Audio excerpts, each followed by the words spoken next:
24절에서 29절 말씀입니다. 사도행전 28장 24절에서 29절 말씀.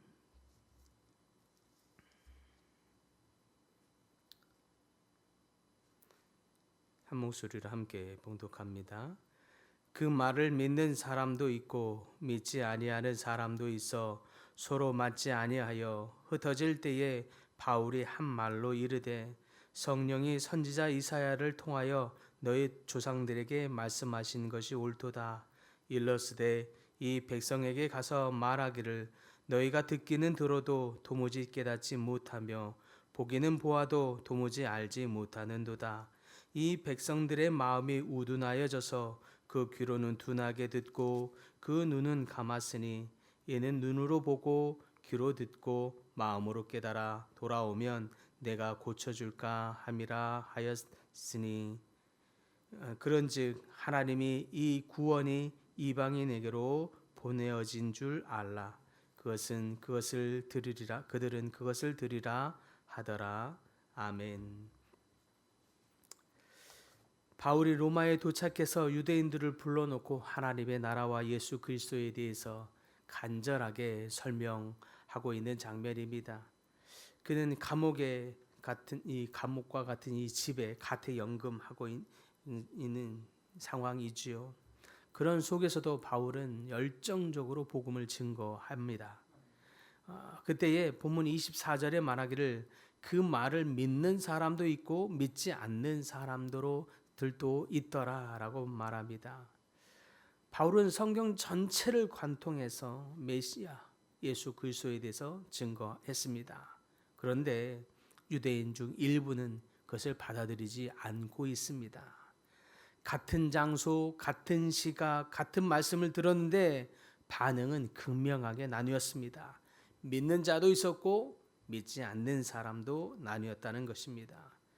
이토록 열정적으로 증거했고 이토록 능력 있고 위대한 이 선지자 사도가 복음을 증거하고 있음에도 불구하고 믿지 않는 사람들이 있다는 것이 저는 놀라울 정도입니다.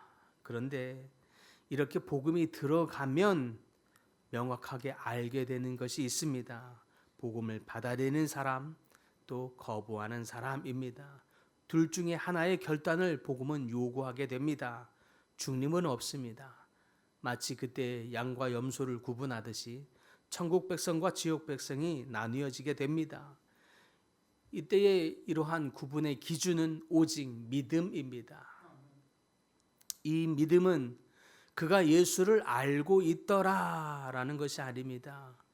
그가 예수 그리스도의 말씀 앞에 반응하더라입니다. 즉 믿음은 그가 예수 그리스도를 얼마나 많이 알고 있느냐라고 하는 이 지식의 문제가 아니라 그가 그 예수 그리스도의 말씀 앞에 믿고 반응하느냐에 대한 마음의 반응에 달려 있다는 것입니다. 믿음은 반드시 긍정의 반응을 일으킵니다. 그래서 믿음은 마치 동사로도 쓰이고 또 명사로도 쓰이지만 믿음의 결과는 반드시 동사를 일으킵니다. 무슨 뜻입니까? 믿음은 구원을 일으키고 믿음은 하나님의 자녀라고 하는 이 신분의 변화를 일으키고 믿음은 우리의 삶의 행동의 변화를 일으킵니다. 그래서 믿음은 동사를 나타냅니다. 그런데 예수 그리스도의 복음을 들은 사람들이 모두 구원받은 것은 아닙니다. 예수님이 복음을 전했을 때조차도 다 예수님의 그 말씀을 구원을 다 받은 것도 아니었습니다. 거부하는 사람도 있었습니다. 무엇 때문입니까? 그들이 긍정의 반응을 하지 않았기 때문입니다. 바울은 이 유대인들의 반응을 보면서 이사야 선지자가 과거에 했던 말을 떠올립니다. 무슨 말을 합니까? 이사야 6장의 표현대로 이 백성의 마음이 우둔하여져서 그 귀로는 둔하게 듣고 그 눈은 감았다라고 말하고 있습니다. 그들은 보고도 보지 않았고 들어도 듣지 않았고 깨달아도 반응하지 않고 돌이키지 않았다는 뜻입니다. 그리하여 그들은 구원에 이르지 못하게 된 것이라고 말하는 것입니다. 그들은 왜 이토록 반응하지 않은 것입니까? 그들에게 예수님에 대한 정보가 부족해서입니까? 바울이 성경에 대한 관통하는 이 해박한 이 전달력이 또한 부족해서입니까? 그들에게 정보나 지식, 알미 부족해서가 아닙니다. 듣고도 반응하지 아니한 것은 그들의 영적인 완고함 때문입니다. 영적인 교만에서 비롯된 이 완고함이 하나님의 말씀을 이 위대한 선지자 사도로부터 듣고 있음에도 불구하고 하나님의 말씀을 붙드는 게 아니라 그들이 여전히 가지고 있었던 삶의 전통들, 자기 기준들, 이것들이 더 위대하다고 끝까지 붙들고 있어서 메시아가 왔음에도 불구하고 메시아라고 인정하지 않는 꼴을 하고 있는 것입니다. 그래서 복음을 받아들이지 못하고 있는 것이죠. 사랑하는 성도 여러분, 그러므로 복음 앞에서 가장 무서운 상태는 복음을 깨닫지 못하는 것, 복음을 알지 못하는 것보다 더한 것은 우리가 듣지 못함이 아닙니다. 들어도 반응하지 않는 마음에 있습니다. 오늘날에도 복음을 수십 번 들었지만 여전히 무감각한 사람들이 있습니다. 예배는 드리지만 변화가 없고 성경은 펴고 있지만 순종이 없는 것입니다. 이것이 바로 본문의 유대인들의 상태였고 유대인들의 영적인 교만함이었고 유대인들의 영적인 완고함이었습니다. 이와 같이 영적인 완고함으로 반응하지 않는 것은 그들에게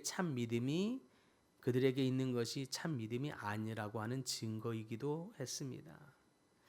그러므로 여러분, 우리가 알아야 할 사실은 복음은 받아들이며 반응하는 자에게로 향한다는 사실입니다. 복음이 반드시 우리에게로만 향하고 있지 않다는 것도 여러분 알아야 합니다. 이렇게 완고한 유대인들의 태도를 본 바울은 28절에 이렇게 선언합니다. 그런즉 하나님이 이 구원이 이방인에게로 보내어진 줄 알라. 그들은 그것을 들으리라 하더라. 복음을 들은 이 유대인들의 이 완고함 태도로 말미암아 복음의 방향이 틀어져 버렸습니다. 그들에게 평생 복음이 올 것만 같았는데 그 복음의 방향이 이방인에게로 바뀌어져 버렸습니다. 선택받은 백성이라 할지라도 그들에게 있었던 이 영적인 교만함, 영적인 완고함, 그들에게 아무리 위대한 전통이 있다고 해도 복음보다도 앞서져 있던 그들의 이 완고한 전통에 대한 이 애착, 그것이 오히려 복음을 막는 일이 되었습니다. 그리고 오히려 그 일로 말미암아 복음의 방향이 이방인에게로 바뀌어지는 결과를 낳았다라고 하는 것입니다. 하물며 완고한 이방인에게는 복음이 언제까지 있겠습니까? 언제까지 우리에게로 향하겠습니까? 복음은 온 열방으로 향하게 되어 있습니다. 그래서 반응하는 사람을 통해서 온 세계로 열방으로 뻗어 나가게 되는 것입니다. 우리가 반응할 때 하나님은 반드시 우리를 통해서 열방으로 나가게 하실 것입니다.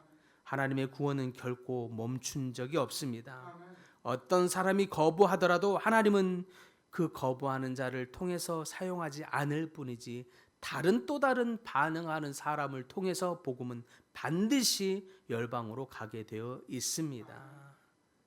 그러므로 우리가 그 일에 유대인들과 같이 거부하는 자, 완악한 자가 될 것이 아니라 믿고 반응하는 자들이 다 될 수 있기를 바랍니다. 그리하여 우리를 통하여 복음이 흘러가게 될 때 우리가 쓰임 받게 되는 것, 그것이 우리에게 축복이요 은혜입니다. 복음은 절대 조금도 한 번도 낭비된 적이 없고 복음은 멈춰 있는 적이 없습니다. 복음은 반드시 우리가 아니면 누구를 통해서라도 열방으로 나아가게 됩니다. 하나님은 촛대를 옮겨서라도 복음을 열방으로 나아가게 만드시는 분이십니다. 그러므로 사랑하는 여러분, 복음을 들을 때에 긍정에 반응할 수 있기를 바랍니다. 반응하지 않는 것은 결국 또한 거부이기도 합니다. 유대인들의 많은 경우는 들었음에도 불구하고 어떤 덜어는 적극적으로 거부하였고 어떤 사람들은 덜어는 반응하지 않으므로 거부하였습니다. 오늘도 동일합니다. 복음을 듣는 순간 우리는 결정하게 되는 것입니다.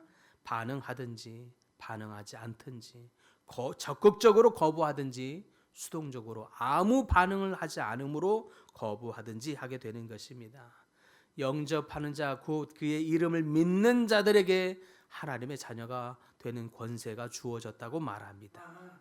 믿고 반응하는 자, 믿고 받아들이는 자, 그들을 통해서 하나님은 하나님의 자녀가 되는 권세를 주실 뿐만 아니라 그들을 통해서 복음이 흘러가게 되는 것입니다. 사랑하는 성도 여러분, 말씀을 믿고 반응하는, 긍정에 반응하는 여러분 모두가 되기를 소망합니다. 여러분의 그 반응을 통해서 우리 교회와 우리 모든 성도님을 통해서 열방의 복음이 흘러가는 일에 귀하게 쓰임 받는 우리 모두가 될 수 있기를 간절히 축복합니다.